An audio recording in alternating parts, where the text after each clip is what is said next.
তো hello guys, আসসালামু আলাইকুম। সবার কি অবস্থা? আজকে চলে আসলাম পঞ্চগড় নতুন বাজারে, আমাদের নিজের বাজার।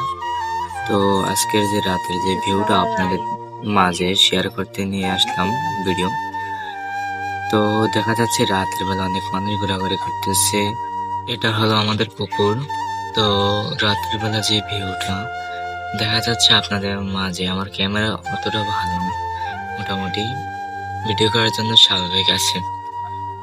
তো ইনশাল্লাহ আপনাদের সাপোর্ট পেলে পরবর্তীতে আরো এগিয়ে যাব, আপনার যদি দোয়া ও ভালোবাসা দেন। তো বাজারে মুদির দোকান, ওষুধের দোকান, এটা হলো চার রাস্তার মোড়। তো পরবর্তীতে এখন আমরা যাব হলো খেয়াঘাট, দেখবো খেয়াঘাট খেয়া চলাচল করে কিভাবে। তো সাথে থাকেন, ভিডিও চলে আসলাম খেয়াঘাট। খেয়াঘাটে দুইটা জাহাজ বেরিয়েছে নদীতে, এটা হলো খেওয়া, দুইটা জাহাজ বেরিয়েছে নদীতে।